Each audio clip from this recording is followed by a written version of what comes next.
Hey beauties, we are Alicia and Nicole from Positive Image. We are hairstylists, salon owners, and business coaches here to help you navigate the ever-changing landscape of the beauty industry. We are sharing our secrets on creating a salon that thrives. So let's dive in. Hey, Nicole. Hey Alicia. How you doing? Good morning. Hey. I'm great. So today we're going to talk about education, Mhm. not so much the hair school education, but more once you've finished hair school and we need to continue to, I don't know, advance, elevate our knowledge, learn new things. There's just so many different things in hair to learn. And also, when you get out of school, you know the bare minimum, you know the foundation, but you don't, know how to take your hair skills somewhere. And I think that's a big misconception of people like going to school or doing their apprenticeship, that they're going to come out and they're going to be able to open a salon and just work for themselves. And you feel that way at that time. And it's not until you are, I guess, where we are in our careers, 20 plus years in, Let's not count it. yeah, that you look back and you're like, wow, I knew nothing coming out of school. I thought that I was going to be this super talented hairdresser and I knew nothing. And it wasn't until I know for myself, I think it wasn't until I was about 15 plus years in that I really realized that, like, okay, I feel like I finally have a grasp on I can feel comfortable knowing that anybody could sit in my chair and I can do their hair to the best of my ability and still make them smile when they walk out the door. And I think that 10,000 hour portion has a huge, huge effect on this industry, especially. And so I know I really want all of the stylists that have just come out of school to really hear this episode because it's if we cannot stress enough how important it is to continue your education. And in Ontario, it's it's silly, it's not mandated, and personally, I think it should be. I think we should always be proving that we are continuing and doing something, and it doesn't actually have to be hair. So what would you say, Alicia, is the best education that you've ever done after you were done hair school or your apprenticeship? My favorite class, that's what you mean? Like which Mhm. class? I think my favorite class was by Sacco in London. It was a 4 or 5 day class. They're similar to Vidal Sassoon classes, but not. I would say they have a similar, methodology, but it's still just different. London, England or London, Ontario? Yeah. Yeah. I was already traveling, and I Okay. thought I had a friend who was living in London, so why not just take a class in London, Yeah. and pay an exorbitant amount of money more, to take the class, which is just fun to travel and take a class at the same time. I highly recommend it to everyone. Yeah. Um But yeah, I think that was my most fun.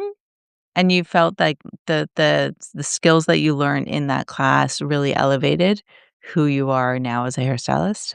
100%. So I was probably about 10 years into my career post school, and I'd been wanting a lot of the classes are great that are out there, but not a ton are advanced. And I really wanted something advanced that could break me out of the basics of hair and take it to a different level so that my brain could even imagine a different level. And it was cutting and coloring. And yeah, I think I would recommend that class over and over again to anyone. And it was Saco, SACO? Yeah.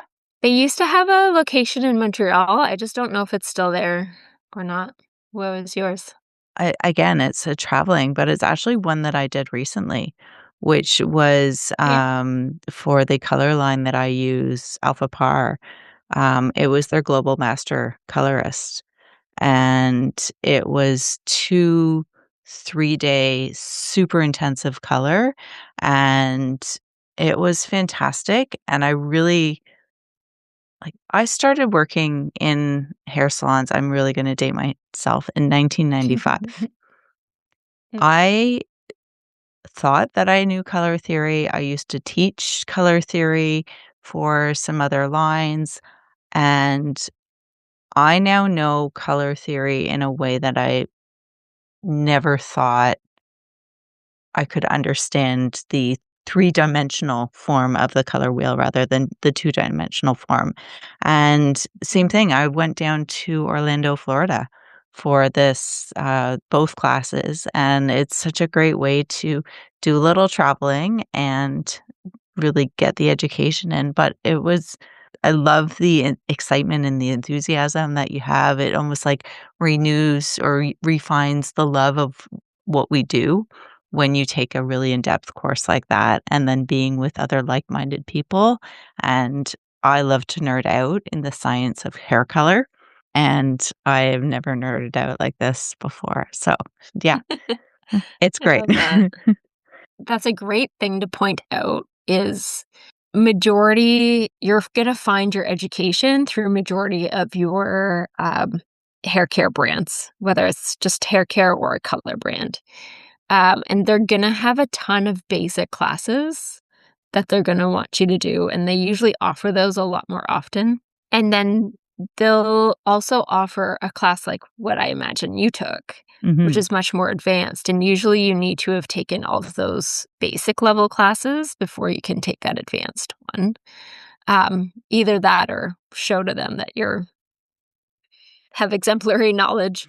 Um, but I would also say those advanced classes are just it it really does end up coming down to, like, the science and the formulation versus just applying color or mhm, applying a foil, and I think that's the difference of going from, here are the basics of the techniques, which even though they're basic, after you get out of school, you still wanna do them because they're still gonna better your skills in those basic ways, and I think for a lot of people, it's actually useful to take some of those classes a couple times because you always learn something new.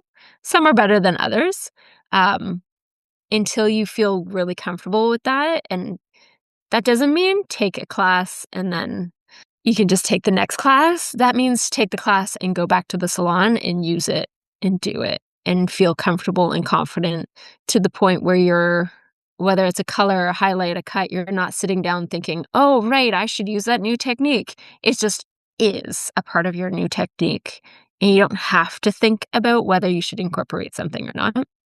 It's just the way you do hair. And then that's when you should start to go to the next level, maybe an intermediate course. And then again, the same thing, once that becomes habit, that's when you do the advanced courses.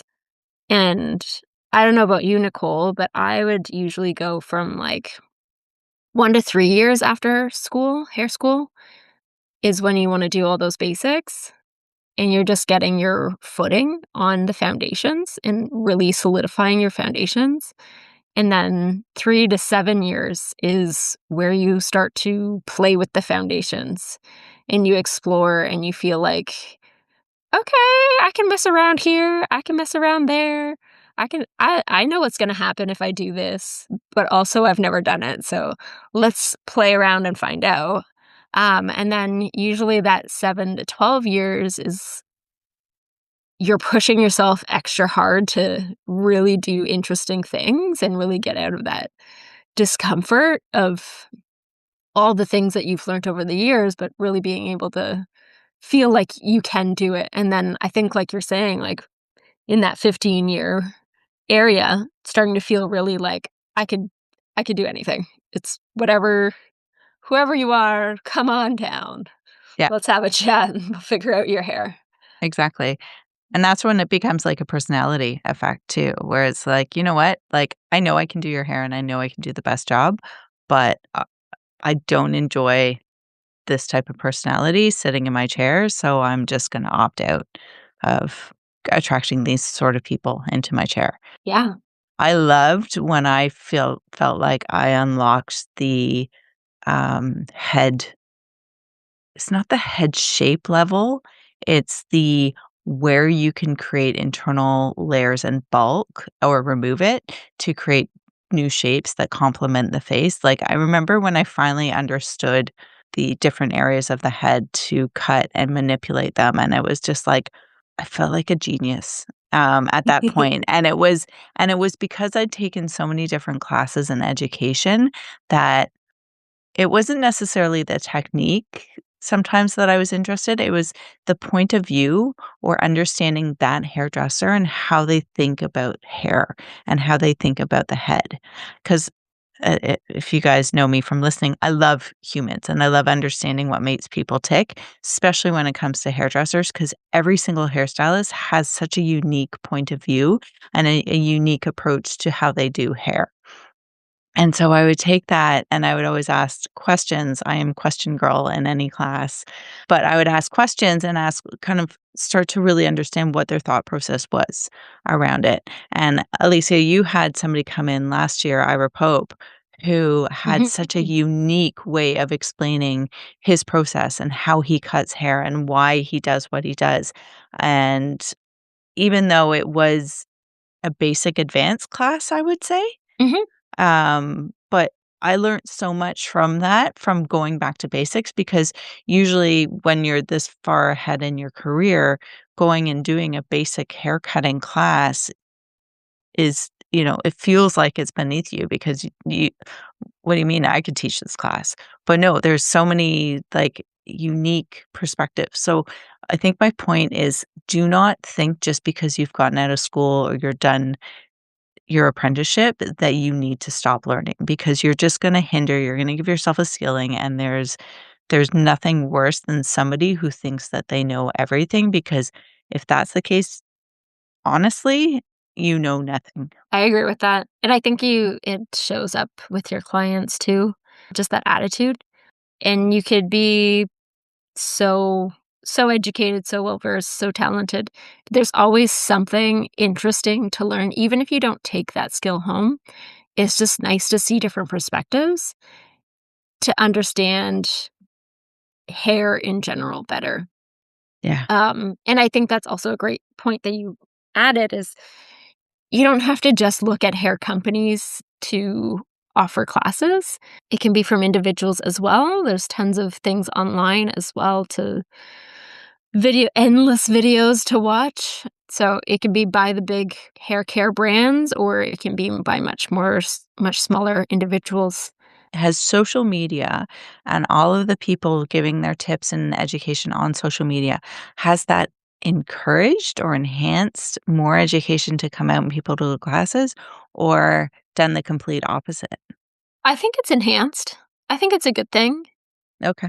I think I'm very much on social media, but I am not someone who cares who someone is on social media.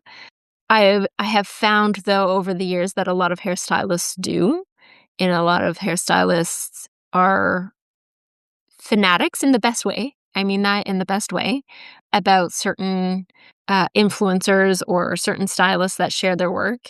And I think it's great that those people have made an effort to teach people to share their knowledge. And I'm more than happy to know that stylists, newer and, veterans, are sitting there in their spare time, even if they are doom scrolling, still watching by osmosis different techniques because their favorite hairstylist in a different country is doing this and that, and they're still seeing those techniques constantly. And so I think that gives I think we've joked about this before. We're such a neurodivergent community, and so I think the ones that aren't neurodivergent don't really need the assist. They're going to make the plan and take the action and do the course, versus us who are neurodivergent are like yeah, and then we forget about it. So seeing these things on social media I feel like they're like, "Oh, yeah. Yeah, yeah. Okay, let me, like, find more things." Like, it gets them excited and reminds them of all the things that they're really excited to do, and when you're excited to learn, you do it. Mhm. What's your take on it? I feel like there's some really, really good educators out there, but I feel like there's Mhm. a lot of gatekeeping too, where they Sure. will kind of like just drip a little bit of information and you don't get the full effect or the full thing. So Mhm. I think as a more of an experienced stylist, it's great because we can look at a technique and be like, "Oh, okay, I can see how I could adjust that." But Mhm. as a newer person in the industry, it might be really tricky because they might be missing a step or two. So I think you really have to take your level into consideration when you're looking at that. I think that's a great point, and I'm gonna give a quick story time. I had an apprentice who her schooling was a very basic schooling. She wasn't done schooling, but she before she finished her apprentice period with me, she wanted to show not completed her apprenticeship, just her period of time at my salon. She wanted to show me that she could do a cut, and she didn't choose a cut from what she had learned at school. She chose a cut from a video that she saw online. And it just brings up the fact of the matter that she just didn't have the foundation to complete it, and so I had to finish it for her because it took double the amount of time that she expected because even though she had done cuts on mannequins, it wasn't a cut she'd ever done before, and she didn't have the foundations to do this cut in this quote unquote simple method because it required much larger sections and much deeper over direction. And it wasn't basic in the sense of the actual techniques. It was basic in the sense you and I could do this at a cut in 5 minutes the way they were Mhm. doing it. Super easy. But because she didn't have the foundation, it was no longer easy. And I think that that's a good point of bringing up, like, for newer hairstylists, you do still really need the foundation, and the social media factor is definitely gonna be more beneficial for someone who's got the foundation and just wants to get excited and continue to take in more little snippets, because that's what they are, they're snippets, they're not full foundational platforms, so, yeah, I think that's a good point. Yeah. And then as a salon owner, how do you support your team with education? Like, do you pay for any of their I'm curious to know your side also, because I don't think we've talked about this before. No. So if I require it as mandatory, so if it's like a basic course, I pay for it. If I bring someone in, I pay for it. If they're choosing it and it's reasonably priced, then the salon pays half. What's your perspective? I feel like you got a very different answer. I don't. I am absolutely identical to that. Oh, yeah? Oh, Yeah. love it. Love it. Yeah. Look at that. So same thing. Like if it's something that the salon wants to send you on or that the salon is doing, the salon covers it. But if you come to us with a course that seems really good and that you really are passionate about, we'll cover half. And then the only tweak I have in there is a contract within the 12 months. If you leave, then it's a prorated per diem that you would have to reimburse. So I sent somebody on a course, or I was about to send somebody on a course. They signed the contract, like the course contract to sign up, and then they gave their notice like a week later. Oh, And so I actually they ended up paying me back the portion of the course because like yeah. I don't get a money back. You clearly knew that you were going to leave. So why would you agree to this? Yeah, that's a So weird just a one.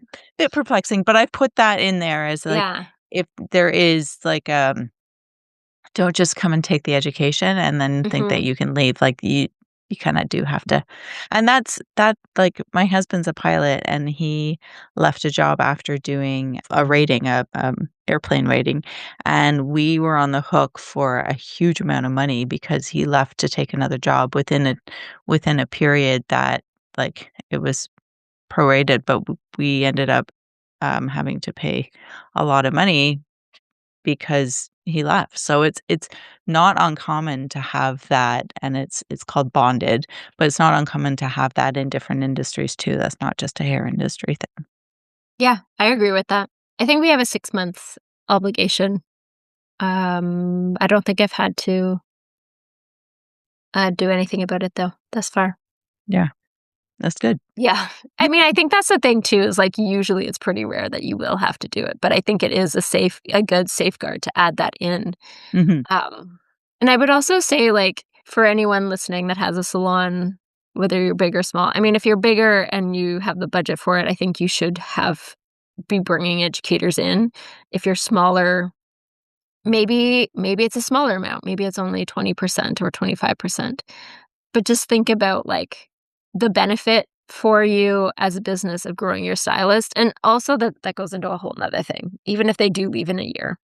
If you're thinking about, the smaller mindset, the low mindset of, like, "Well, I'm not gonna pay for something for them to just leave and take it somewhere else." You're always gonna have stylists leave, and you're always gonna have new ones come, and for me, at least, and I imagine Nicole agrees, is that I still rather give my team that I have the best, and whether they decide that it's where they wanna stay or not, I just know that I've given them the best, and even at that, I hope that in the end, it is also still a good separation, and then they can still leave and be like, "No, that was a smooth exit, and I will always hands down tell people that I always got the best treatment at that salon." Yeah. I'd rather that than the other. Well, and I think you're setting a standard for the salon, for the education. Like, this is the level of education that I expect from my stylist, and if you aren't doing it, you can't say that this is what you're doing. So Mhm. it if you're expecting your team to be at a certain level for the client experience, for just the technical skills that your salon has, then you should be helping to encourage that and to bring more education in.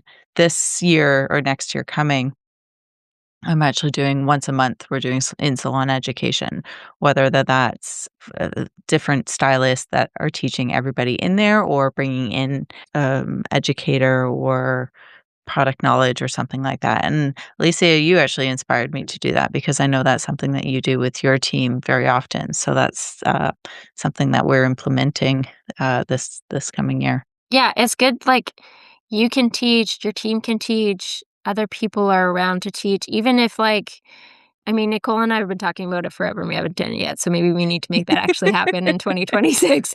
But, like, we can swap, like, and there's other salons that I've talked about doing that with too, so, I mean, like, what a great way, like, there are other ways, then it doesn't have to be just you teaching. There are Yeah, so many other things, or, I mean, hell, you can sign up to a subscription for something, watch a course, and, like, they you can just participate also.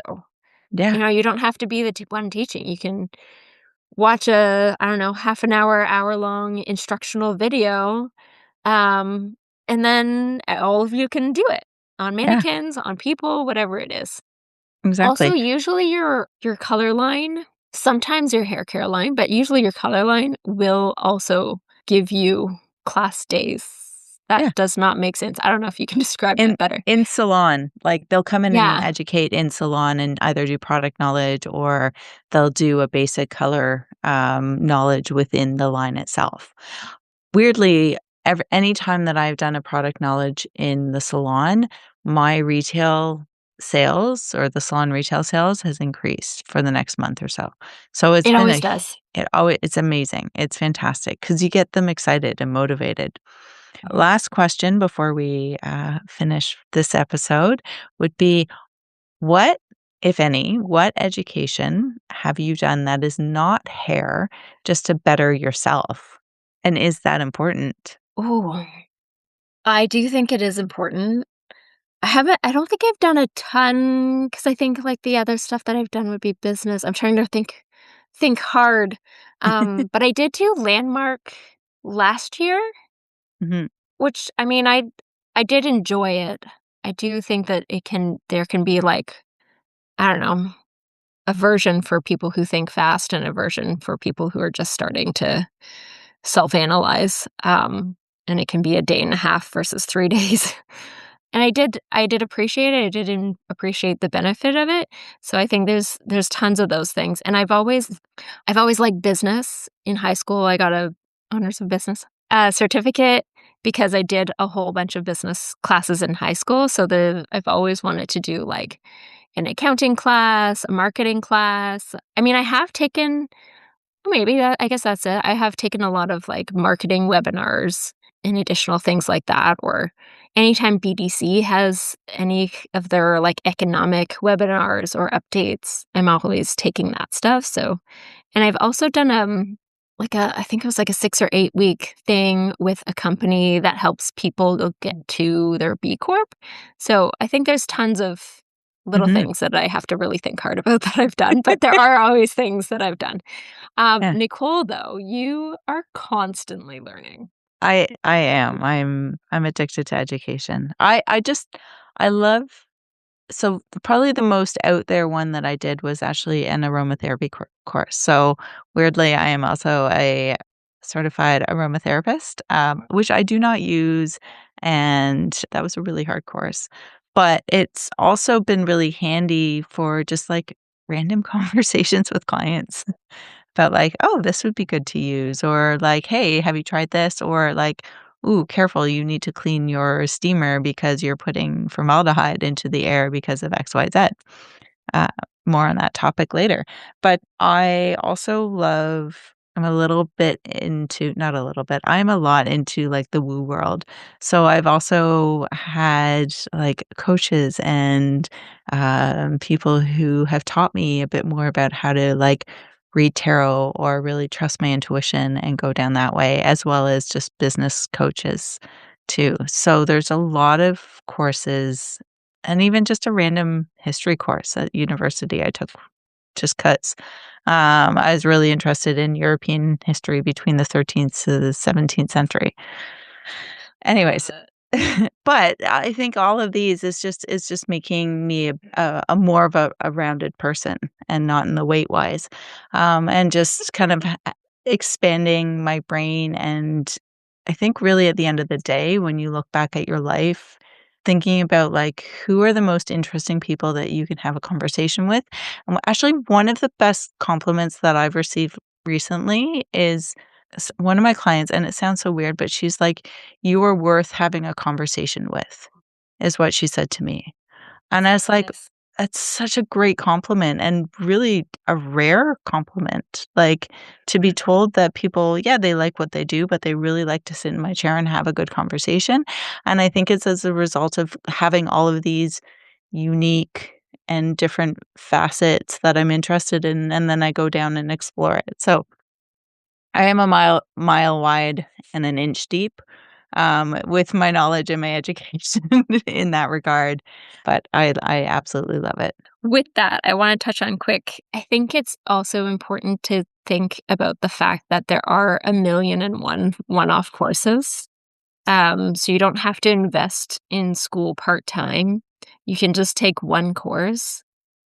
And I bring this up and, like, at universities and colleges as well, it's not always just, like, a random whatever course, like a random individual offering their knowledge, because the fact of the matter is not all of us can do this career forever. We may want to, but it's not necessarily something that's realistic for us to do forever. I've had 2 stylists in my just over a decade years of having employees who knew that they weren't gonna be able to do hair forever and had to start considering, like, what do they need to do for later? And on top of that, that doesn't include all of the stylists that had so much anxiety that made it difficult for them to do this job. But that doesn't mean you don't need to be in hair still. It's maybe you just don't need to be behind the chair. So, and that also doesn't mean that you need to be a receptionist or a manager. Like, there are so many other jobs in hair that you can do. Start considering what those options might be for you long term and start taking courses now. And they can be like only need you 3 hours a week. type courses, and you can do one every so many months, and that will benefit you. Um, in the long run, on the unfortunate day when you realize that you can't actually do hair anymore. Yeah. Actually, so I think it was like episode 41 or 40 when we interviewed Julia, who is a sales rep. She was a hairstylist and she got a really bad case of dermatitis that actually had to stop her from doing hair. And she went into being a sales rep. And it actually makes her a super effective sales rep because her knowledge of what it's like to work behind the chair. And I think she touched base about, on that episode. But it was just to reiterate it, like you're right. Like we enter into this industry thinking that we're going to be in this, for the long haul, and all of a sudden, yeah, contact dermatitis or something else pops up, and that's it, we're done. And I think that is also weirdly some of the reason why Alicia and I started this positive image, because it gives us the opportunity to explore business and educating within business, and gives us a potential secondary income if you guys make us famous enough. Make us So, famous, yes. I believe that was episode 32 that we spoke with. okay, Yeah, no problem. thank you. Yeah, let's recap. So, why is this important? 'Cause if you are not growing, you're not being green, you're dying. 100%. So we're always moving energetically, we're always moving, so you're either gonna move forwards or you're gonna move backwards. So do you wanna be a green leaf or do you wanna be a brown I leaf? mean, brown's a nice color too, but definitely green. Yeah, And how do we get further education post hair school? just ask around, like, there's so many Facebook groups, you can talk to your sales rep, you can talk to the products that you use. Just you guys are so lucky. When Alicia and I first started in hair, there was no YouTube, there was no Instagram, there was no websites, like, we had to go and dig deep to try and find Mhm, education, so there's so many resources at literally your mhm. fingertips. So just do the work, find what you are interested in, and go. I'm gonna add another little tip. You don't have to get educated only by the color line that your salon carries. I regularly, especially if a stylist is like still getting that foundation, I'll find the distributors and see what their color lines are offering for education and tell them to go to those, because it's the same applies. It's the same science, whether it's a haircut or a color, highlights, root touch up, whatever. Like it's the same theory. It's just a slightly different tool. So you can also go to a different color line too. It's fine. It doesn't mean you're gonna suddenly abandon ship and never use your color line ever again. But what a great way to also have that knowledge, like, if you have a client coming in the chair and they know that they used L'Oreal, you've been to a L'Oreal class, you understand how the line works, and now you can actually utilize your line better to match what they've had in their hair. 100%. It definitely benefits to know multiple lines versus just the one line.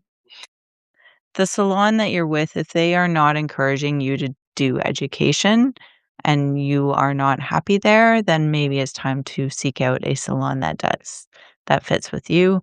And then just take a class. Like, set yourself a goal of maybe taking one class a year, up that to two or three. If you can travel for it, if you can afford to travel for it, like going to um, another country or another city, you should be able to talk to your accountant, but you should be able to use the money that you're spending on the education, on the flight, on the hotel, and offset that against your taxes. So what a great way to be able to, I'm using air quotes, "write off" your vacation, but It's a talk to your write-off. accountant for the specifics. Exactly. It's a write-off. Who's paying for the write-off? I don't know, the write-off. Anyway, sorry. I don't know the exact clip, but you all know what I'm talking about. Awesome, and you don't have to just take hair courses. Mm. Um, you just keep learning about everything. I think too, it's good, like, maybe annually to take it all in, like, where do you need to grow? And then make Mm, that your next year's efforts. perfect. I love it. All right. That's it for now. Bye. Ciao. Thanks so much for listening in today. The Positive Image Podcast exists to empower hairstylists and salon owners with real conversations, practical tools, and authentic stories, building confidence, connection, and community in the beauty industry. Subscribe to stay tuned in for our next episode.